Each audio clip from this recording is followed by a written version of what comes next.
درود پڑھیے محمد والے۔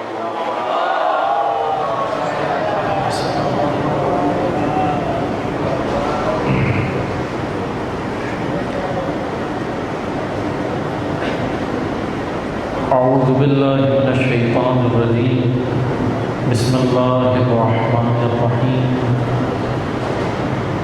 الحمد للہ رب العالمین،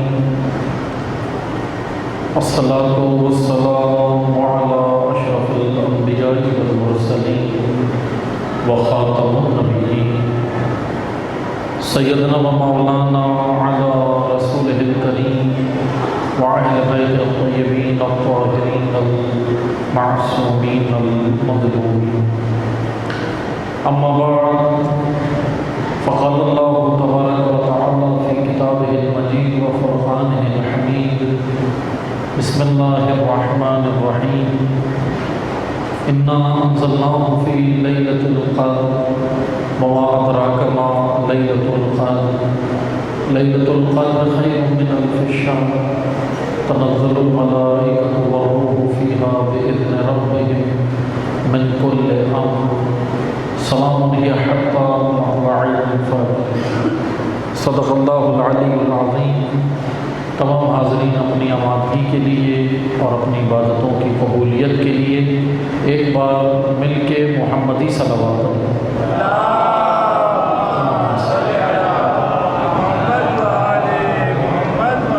موضوع گفتگو اللہ تعالیٰ کی توفیق سے جو آپ کی خدمت میں ہم بیان کر رہے ہیں، سورہ مبارکہ قدر کی تشریح و تفسیر ہے یا شب قدر کے حوالے سے ہے کہ شب قدر خداوند تبارک و تعالیٰ نے ایک ایسی شب مقرر کی کہ جس میں اللہ تعالیٰ نے قرآن نازل فرمایا کہ انا انزلناہ فی لیلۃ القدر، کہ اسی شب قدر میں خداوند تبارک و تعالیٰ نے قرآن نازل فرمایا، اور یہ شب قدر ماہ رمضان میں ہی ہے کیونکہ قرآن اسی ماہ مبارک رمضان میں نازل ہوا۔ شب قدر کے حوالے سے میں مختصر آپ کی خدمت میں انشاءاللہ کوشش کروں گا کہ ان ایام میں شب قدر کی اہمیت اور افادیت کے حوالے سے گفتگو ہو اور ہمیں معلوم ہو کہ شب قدر میں کس طرح معرفت کے ساتھ ہم داخل ہیں۔ قدر یا تقدیر سے شب قدر ہے، قدر جو ہے وہ تقدیر سے ہی ہے، اور تقدیر کہ اردو زبان میں بھی یہ لفظ استعمال ہوتا ہے تقدیر کا، اور تقدیر ہم عموماً اپنے ان کاموں کے لیے استعمال کرتے ہیں جیسے تقدیر کے معانی بہت سارے معانی ہیں جو ہمارے ذہنوں میں رائج ہیں، خصوصاً اس میں سے ایک اہم یہ ہے کہ تقدیر کا وہ معنی جو آج یعنی تقدیر کے حوالے سے بہت سارے نظریات پائے جاتے ہیں، جس میں سے ایک یہ ہے کہ جو کچھ ہوگا وہ اللہ کی جانب سے ہوتا ہے، انسان کا اس میں کوئی عمل دخل نہیں ہوتا۔ ایک یہ نظریہ تقدیر کے بارے میں پایا جاتا ہے، لیکن کہ اسی طرح یہ بحث تقدیر کے حوالے سے قدر و قضاء و قدر کے حوالے سے یہ بحث مختلف آئمہ کے ادوار میں بھی یہ بحث ہوتی رہی کہ قدر کیا ہے، قضاء کیا ہے، تقدیر کیا ہے۔ اس حوالے سے مختلف بحثیں ہوئی ہیں کہ لوگ خود آ کر آئمہ کی خدمت میں پوچھتے تھے ان سے کہ تقدیر کیا ہے۔ جیسے عقائد یا علم کلام، عقائد کے اوپر ایک علم ہے جو بحث کرتا ہے، اس کو علم کلام کہتے ہیں۔ علم کلام کے اندر ان فرقوں کے حوالے سے علم کلام ان عقائد پہ بحث کرتا ہے جو آج مختلف عقائد و نظریات پائے جاتے ہیں۔ دو توجہ سے سنیے گا، تھوڑا سا علمی موضوع ہے، اس وجہ سے ہمیں اگر یہ آسان ہو جائے تو انشاءاللہ کوشش کریں گے کہ آسانی سے آپ کی خدمت میں بیان کریں، آسان الفاظ میں، کیونکہ جب یہ آسان ہوگا تو پھر ہمیں شب قدر یا تقدیر قضاء و قدر سمجھ آئے گی۔ قضاء و قدر و تقدیر کیا چیز ہے، یہ ہم پہلے اس کو سمجھ لیں تو پھر ہی ہم شب قدر کو درک کر سکتے ہیں اور اس کا ادراک کر سکتے ہیں۔ علم کلام مسلمانوں کے درمیان میں جو مختلف عقائد کے موضوعات ہیں اس کے اوپر بحث کرتا ہے، خصوصاً دو نظریات جو مسلمانوں کے درمیان میں بڑے نظریات پائے گئے اور انہی دو نظریات کے اوپر فرقے بنے ہیں، مختلف عقائد کے اندر فرقے بنے. جیسے اہل سنت کے نزدیک جو ہے وہ فقہ کے اعتبار سے 4 فرقے ہیں آج کہ 4 فرقے ہیں، اور اسی طرح عقائد میں بھی ان کے مختلف جو ہے وہ فرق و فرقے موجود ہیں. اسی طرح ایک بحث جو شروع سے چلی آ رہی ہے وہ یہی ہے کہ یہ قضاء و قدر ہے کیا چیز، یا اس کے بارے میں مختلف نظریات تقدیر کے حوالے سے پیش ہوئے. 2 بڑے نظریات جو امت اسلامیہ کے اندر پیش کیے گئے، ایک فرقہ معتزلہ تھا اور ایک اشعریہ تھا. معتزلہ اور اشعریہ یہ 2 بڑے فرقے بنے مسلمانوں کے درمیان میں. نام ان کے یاد بھی کر لیں تاکہ ہمیں پتہ ہو کہ یہ کیا نظریات اور افکار ان فرقوں کے موجود ہیں، اور پھر انہی کے درمیان سے ہم تقدیر کو بیان کریں گے. کیونکہ حضرت امام جعفر صادق علیہ الصلاۃ والسلام کے اللہم صلی علی محمد، امام صادق علیہ السلام کی خدمت میں آ کر لوگ جو ہے وہ سوالات کرتے تھے کہ یہ بتائیں تقدیر کا نظریہ جو معتزلہ پیش کرتے ہیں وہ صحیح ہے یا اشعری مذہب یا اشعری مکتب جو پیش کرتا ہے وہ صحیح ہے. تو پھر امام نے ان دونوں کے درمیان میں یہ بتایا کہ تشیع کا جو تقدیر کے حوالے سے جو نظریہ ہے قضاء و قدر کے حوالے سے، وہ نہ معتزلہ کا ہے اور نہ اشعریہ کا ہے، بلکہ بین درمیان میں تشیع کا ایک نظریہ ہے، اور وہ نظریہ میں انشاءاللہ پیش کروں گا. معتزلہ کس بات کے قائل ہیں؟ وہ اس بات کے قائل ہیں کہ جو کچھ بھی ہوگا وہ اللہ کی جانب سے ہوگا، انسان کا کچھ بھی عمل دخل نہیں ہے. یعنی جیسے کربلا کے حوالے سے نظریہ پیش کیا کہ کربلا میں جتنا ظلم ہوا، اہل بیت اطہار علیہ السلام پہ کربلا میں جتنا ظلم ہوا، اس میں معاذ اللہ ان لوگوں نے یہ ایسا نظریہ پیش کیا کہ معاذ اللہ اس میں یزید کا کوئی قصور نہیں تھا، کیونکہ جو بھی ہوا وہ اللہ کے اذن سے ہوا.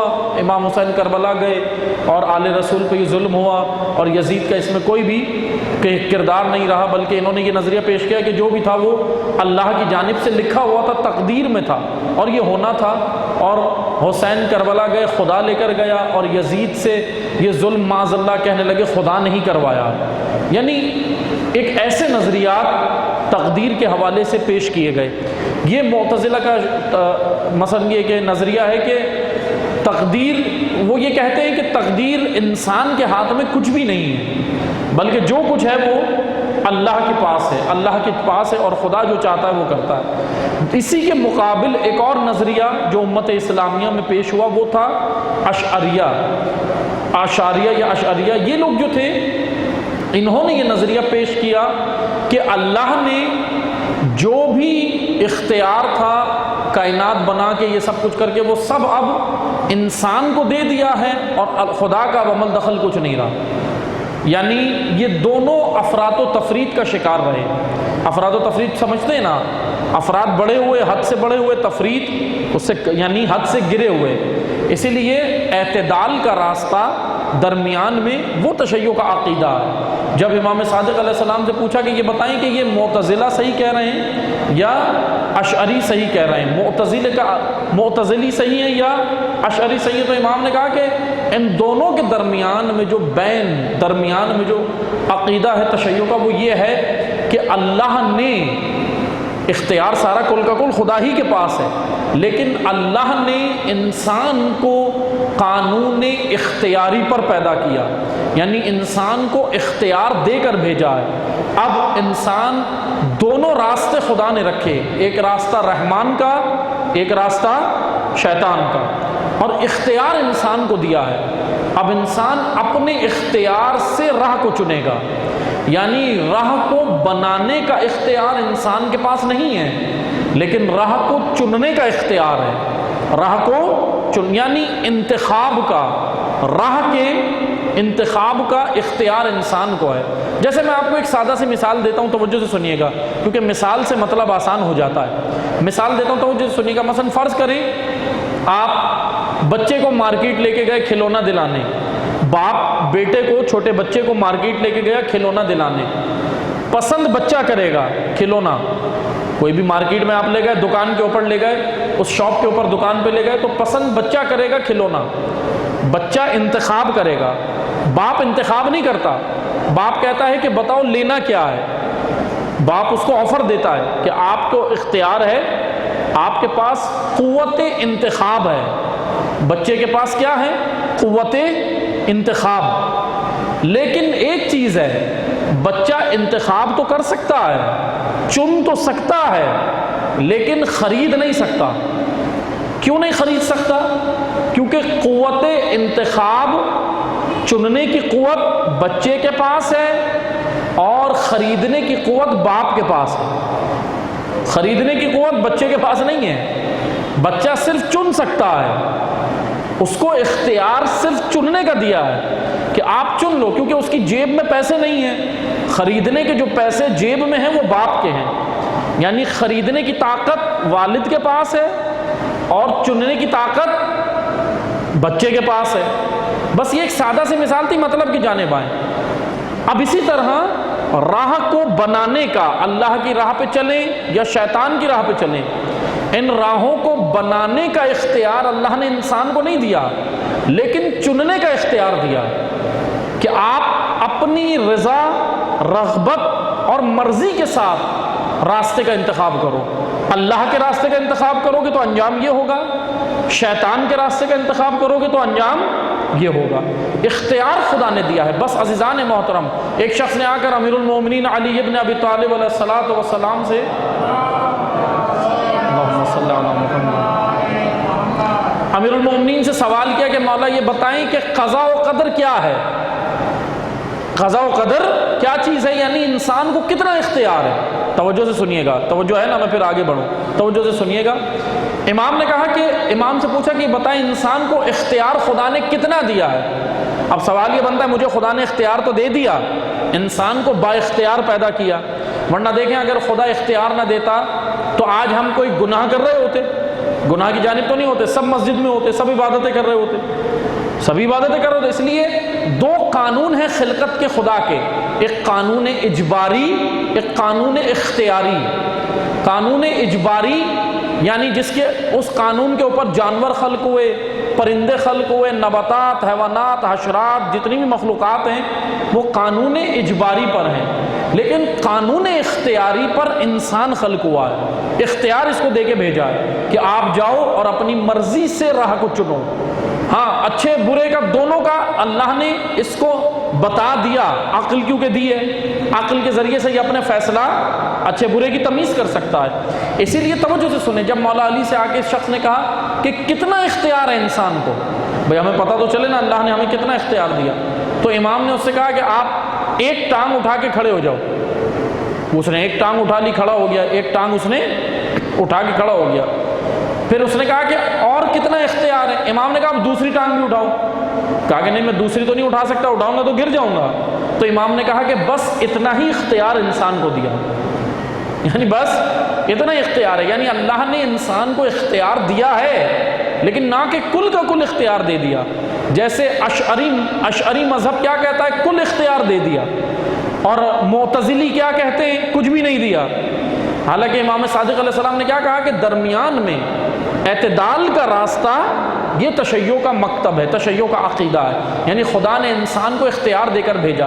بس عزیزان محترم، بہت سارے افکار۔ اب اسی طرح آ جائے تقدیر کے مسئلے پہ، اختیار یہاں تک سمجھ آیا، اب ہم آئیں گے تقدیر پر۔ تقدیر کیا چیز ہے؟ تقدیر کیا ہے؟ جیسے ہم لوگ آج کل کہہ دیتے ہیں نا کہ بس جی پہلے کیا کرتے ہیں، پہلے اس کو مثلا کوشش کرتے ہیں کہ یہ کام ہو جائے، کوشش تو کرتے ہیں نا، پھر جب نہیں ہوتا، یا پھر بعض لوگ وہ ہیں جو کوشش بھی نہیں کرتے اور کہہ دیتے کہ بس جی اب کیا کریں گے، خدا کی مرضی تھی۔ بہت سارے کام ایسے ہوتے ہیں نا، جیسے اللہ تعالیٰ نے مثال میں آپ کو دیتا ہوں، جیسے رشتے، آپ بچوں کے رشتے کرتے ہیں، بیٹی کا اپنی رشتہ کریں گے انشاءاللہ جنہوں نے کیا ہے، بچیوں کے رشتے کرتے ہیں، تو لڑکے کے اندر کیا چیز دیکھنی ہے؟ رشتہ کس معیار پہ کرتے ہیں؟ بھائی رشتہ جب آپ اپنی بیٹی کا رشتہ کر رہے ہیں کس معیار پہ کر رہے ہیں؟ اسلام نے کیا بتایا اور ہمارا معیار کیا، یہ دیکھیں۔ مثلا ہم سے پوچھیں کہ کس معیار پہ کر رہے ہیں تو ہم گھر پہ جاتے ہیں، اس لڑکے کے گھر پہ جاتے ہیں، اس کے گھر کے اندر فرنیچر دیکھتے ہیں، اس کی نوکری دیکھتے ہیں، اس کا بینک بیلنس دیکھتے ہیں، اس کا روپیہ دیکھتے ہیں، پیسہ دیکھتے ہیں، گھر کس علاقے میں، گاڑیاں کتنی ہیں، یہ سب چیزیں دیکھتے ہیں نا، یہ دیکھ کے پھر رشتہ کرتے ہیں۔ لیکن جب رسول اللہ سے پوچھا کہ یہ بتائیں کہ رشتے کے لیے معیار کیا ہونا چاہیے، دین کیا معیار دے رہا ہے، تو کیا بتایا پیغمبر اکرم نے؟ پیغمبر اکرم نے کہا کہ لڑکے میں بس 2 چیزیں دیکھو اور اپنی لڑکی اس کو دو۔ کیا ہیں وہ 2 چیزیں؟ پہلا، ایک دیندار ہو، دوسرا محنتی ہو۔ دیندار اور محنتی، بس 2 معیار، 2 کوالٹیز پیغمبر اکرم نے کہا یہ دیکھ کے کر دیں۔ اب ہم یہ نہیں دیکھتے، دین کے معیار پہ رشتہ نہیں کرتے، لیکن اگر غلط ہو جائے تو پھر کیا کرتے ہیں؟ بس یہ خدا کی مرضی تھی، بھائی خدا کی مرضی تھی، اللہ نے اس کی تقدیر میں لکھ دیا تھا۔ جیسے بعض کے ذہن میں ہے، بعض کہتے ہیں نمازت کے ساتھ اب بہت ساری چیزیں وہ ہیں جو ہمارے ذہن میں ہیں، لیکن میں اس لیے ان کو ہٹ کر رہا ہوں تاکہ اصل دین کی جانب ہم آئیں۔ بھائی ہمارے ذہن میں کیا ہے، کیا کرتے ہیں؟ کہتے ہیں بس جی یہ تو خدا نے لکھ دیا تھا اور یہ تقدیر میں تھا۔ یہ نظریہ بنو امیہ نے ڈالا تھا، امت اسلامیہ میں یہ نظریہ بنو امیہ میں نے ڈالا تھا کہ بس خدا نے سب لکھ دیا ہے، انسان کو کچھ بھی اختیار نہیں ہے۔ حالانکہ انسان کو اللہ نے اختیار دیا ہے، عقل دی ہے۔ اس عقل کو روایات میں رسول باطنی کہا ہے، رسول باطنی۔ ایک رسول ظاہری وہ ہیں جو انبیاء آئے ہیں، رسول باطنی عقل ہے۔ اسی لیے اللہ تعالیٰ نے، اس لیے دین نے کیا کہا؟ تقدیر کو کیا بتایا؟ تقدیر کیا چیز ہے؟ تقدیر یہ نہیں ہے کہ اللہ نے لکھ دیا اور اب آپ نے کچھ نہیں کرنا، نہ۔ مثال کے طور پہ، ہاں اب یہ ایک الگ موضوع ہے، بڑی بحث ہے اس کے اوپر، تقدیر کیونکہ اتنا آسان موضوع نہیں ہے، بڑا پیچیدہ موضوع ہے جو امت اسلامیہ میں کھلنے کی ضرورت ہے۔ ہاں اب بہت ساری چیزیں ایسی ہیں کہ کتنا اختیار انسان کو دیا، کہاں تک تقدیر انسان اپنے اختیار سے سنوار سکتا ہے، یہ ایک الگ موضوع ہے، لیکن ابھی ہم اس میں نہیں جائیں گے، ورنہ اس میں گئے تو باقی پھر مزید اور اشرے ہوں گے۔ اس لیے آپ بس ادھر ہی رہیں ابھی کہ شب قدر کیا ہے۔ شب قدر تک آنے کے لیے ہمیں تقدیر سمجھنی ہے۔ تقدیر چننے کو کہتے ہیں، اختیاراً چننا، اختیاراً چننا، جبراً چننا نہیں، زبردستی چننا نہیں، اختیاراً چننا۔ میں نے چننا ہے۔ آپ کو اللہ نے عقل دی ہے، بھائی آپ کو عقل دی ہے، ایک طرف اگر آپ کے آگ رکھی جائے، کوئلہ رکھا جائے، دوسری طرف کھانے کے لیے سیب رکھا جائے، آپ کیا اٹھائیں گے؟ کھانے کی چیز اٹھائیں گے۔ عقل دی ہے نا، چننے کا اختیار ہے۔ سامنے شے رکھی ہے، سامنے شے رکھی ہے، لیکن اگر میں اس کو نہ اٹھاؤں، بولوں یہ سیب خود اٹھ کے میرے منہ میں آ جائے، آئے گا؟ ابھی آپ نے افطاری کی ہے، ابھی افطار کر کے بیٹھے ہیں نا، افطاری میں پکوڑے کھائیں، سموسے کھائیں، فروٹ کھائیں، ابھی کھائیں نا سب نے، پلیٹ سامنے رکھے رہتے اور بیٹھ جاتے اور یہ کہتے یہ خود اڑ کے میرے منہ میں آئے، وہ آئے گا؟ آئے گا؟ نہیں آئے گا۔ اس کے لیے آپ کو ارادہ کرنا پڑا۔ ارادہ کیا کرنا پڑا؟ ارادہ یہ کرنا پڑا پہلے ذہن میں کہ میں اس کو کھاؤں، پہلے ذہن میں سوچا اس کو کھاؤں، پھر ارادے کے بعد حرکت۔ خالی ارادہ بھی کافی نہیں تھا، ارادہ کیسے کیا آپ نے؟ ارادے کا اختیار خدا نے دیا تھا آپ کو۔ بھائی خدا چاہتا تو آپ نہیں کھا سکتے، خدا چاہتا تو نہیں کھا سکتے، لیکن خدا نے اختیار دیا کہ ارادہ کرو، ہم نے ارادہ کیا، وہ ارادہ خدا نے دیا، وہ ارادہ خدا نے دیا، لیکن اب وہ ارادہ کرنے کا اختیار مجھے دیا۔ اب پھر مجھے دینے کے بعد کیا ہوا؟ پھر وہ میں نے ارادہ کر کے حرکت کی، ہاتھ بڑھایا، حرکت یعنی ہاتھ بڑھانا، ہاتھ پلیٹ کی جانب بڑھایا، اس شے کو اٹھایا اور پھر منہ تک لے کے گیا۔ یہ سارا کام کیا تو وہ شے میرے، میں آپ کو ایک اور سادہ سی مثال دیتا ہوں۔ ابھی یہ سوئچ بجلی کے لگے ہوئے ہیں نا، بورڈ، بجلی کے بورڈ لگے ہوئے ہیں، یہ سوئچ لگے ہوئے ہیں، اس کے اندر کرنٹ آ رہا ہے، اس کے اندر کرنٹ موجود ہے، اس کا بٹن آپ بند کر دیں، آف کر دیں اوپر کی جانب، تو پھر بھی اس کے اندر کرنٹ ہوگا یا نہیں؟ کرنٹ تو موجود ہوگا جب تک پیچھے سے بجلی آ رہی ہے، جب تک کہ الیکٹرک کی طرف سے بجلی آ رہی ہے کرنٹ ہوگا۔ ہاں اب لوڈ شیڈنگ میں چیک نہیں کریے گا، اب لوڈ شیڈنگ نہیں خود میں جب ہوگی، جب لائٹ گئی ہوگی تو جب تو نہیں ہوگا، لیکن جب تک پیچھے سے کہ الیکٹرک سے بجلی آ رہی ہے تو پھر اس میں بجلی موجود ہے۔ اگر مثال کے طور پہ گھر میں آپ کے یہ بلب لگے ہیں، ٹھیک ہے، اس کے اندر کہ الیکٹرک نے آپ کو بجلی دے دی، گھر تک پہنچا دی، گھر تک پہنچا دی، آپ نے کیا کرنا ہے؟ گھر کے اندر جو بورڈ لگا ہے اٹھ کے اس کو آن کرنا ہے، یہی کرنا ہے نا۔ لیکن اگر میں نہ کروں، بولوں یہ کام بھی کہ الیکٹرک ہی کرے گا، یہ کام بھی کہ الیکٹرک والے کریں گے، تو یہ ہو سکتا ہے؟ ایسا نہیں ہو سکتا۔ بس آپ اٹھ کر بجلی کے سوئچ تک جائیں اور پھر بٹن کھولیں، یہ اختیار آپ کو ہے، پیچھے سے جو بجلی آ رہی ہے وہ اختیار کے الیکٹرک کے پاس ہے۔ توجہ ہے نا، میں مطلب یوں سمجھانا چاہ رہا ہوں، خدا نے ہمیں چننے کی طاقت دی، وہ طاقت جو ذہن میں وجود میں پیچھے سے آ رہی ہے وہ بالکل ایسے جیسے کہ الیکٹرک کی بجلی آ رہی ہو، لیکن اب وہ چننے کی طاقت کو سوئچ آن کر کے استعمال میں نے کرنا ہے۔ اب جب تک میں اپنا وجود کا سوئچ آن نہیں کروں گا میں اس شے کے قریب نہیں جا سکتا، اور میرے وجود کے سوئچ آن کرنے کا وہ بٹن کیا ہے؟ اس بٹن کو عقل کہتے ہیں، عقل ہے، اس کو میں آن کروں اور پھر اختیاراً چنوں۔ تقدیر یہی ہے، تقدیر کہ اللہ نے تمام راہیں دکھا دیں، اب ان راہوں پہ چلنا اختیار کے ساتھ، اٹھ کر حرکت کرنا اختیار کے ساتھ میرا کام ہے۔ بس توجہ سے سنیں، تقدیر کیا ہے؟ تقدیر چننے کو کہتے ہیں۔ کسے چننا؟ راہ کو چننا، نظریے کو چننا، افکار کو چننا، تہذیب کو چننا، اس کو چن کر اس پہ چلنا، یہ تقدیر ہے۔ شب قدر جو ہماری طرف آ رہی ہے وہ پلٹنے کی رات ہے، پلٹنے کی۔ کہاں؟ میں دنیا میں مست ہو گیا ہوں، میں ادھر ادھر لگ گیا ہوں، میں اولاد کی محبت میں، ماں باپ کی محبت میں، زوجہ کی محبت میں، مال کی محبت میں، دنیا پرستی میں غرق ہو گیا۔ اب خدا نے لطف پھر کیا کہ ماہ رمضان میں شب قدر دے کے ایک اور موقع دیا کہ ابھی بھی انسان وقت ہے، میں راستے سے رکاوٹیں ہٹا رہا ہوں، انسان اختیاراً میری طرف آ سکتا ہے۔ رکاوٹیں خدا نے ہٹا دی اس راہ میں۔ جیسے میں آپ کو مثال دیتا ہوں، آپ سفر کرتے ہیں، یہاں سے مثلا آپ شاہراہ کے اوپر سفر کر رہے ہیں تو راستے میں کیا آتی ہیں؟ اسپیڈ بریکر آتے ہیں، جمپ آتی ہیں، سگنل آتے ہیں، سگنل آتے ہیں نا۔ لیکن آپ نے دیکھا ہوگا سگنل فری شاہراہ، سگنل فری شاہراہوں پہ سفر کیا ہے نا، سگنل فری جو بنتی ہیں، سگنل فری کیوں بنائی جاتی ہیں؟ تاکہ گاڑی کو بریک نہ لگے، ٹریفک جام نہ ہو، گاڑی کو بریک نہ لگے، اس لیے سگنل فری بنائی جاتی ہے۔ سگنل فری میں کرنا کیا ہوتا ہے؟ گاڑی کو اسپیڈ دے کے نکلنا ہوتا، رکنا نہیں ہوتا۔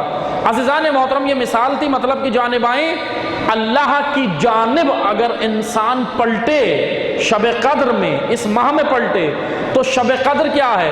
رمضان دیا تاکہ میں اللہ کی جانب پلٹوں، روزے رکھوں، عبادات کروں، اس کی جانب آؤں، اور شب قدر یعنی خدا نے سگنل فری شاہراہ دی ہے، راستے سے رکاوٹیں ہٹا دی۔ رسول اللہ نے بولا اس شب میں اور اس ماہ میں شیاطین قید کر دیے جاتے ہیں۔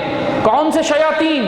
جو اس راہ میں صراط مستقیم میں رکاوٹیں ڈالتے ہیں، خدا نے شب قدر میں ان کو قید کر دیا، ہٹا دیا، سگنل فری کر دیا۔ اب اختیار مجھے دیا، ورنہ شب قدر میں بھی آپ نے دیکھا ہے نا، بہت سارے ایسے ہیں جو عبادتیں نہیں کرتے، باہر گھوم رہے ہوتے ہیں، سڑکوں پہ بیٹھے ہوتے ہیں، دیکھا ہے نا آپ نے۔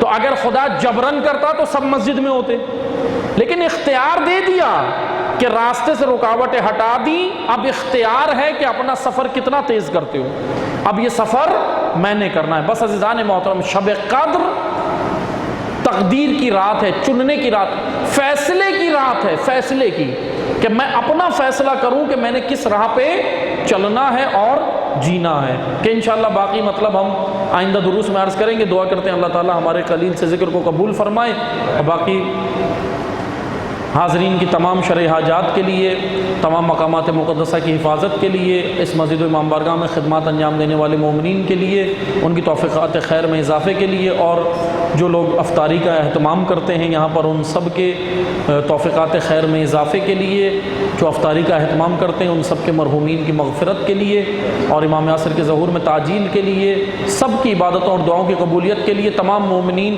ایک بار بآواز بلند محمدی صلوات پڑھی۔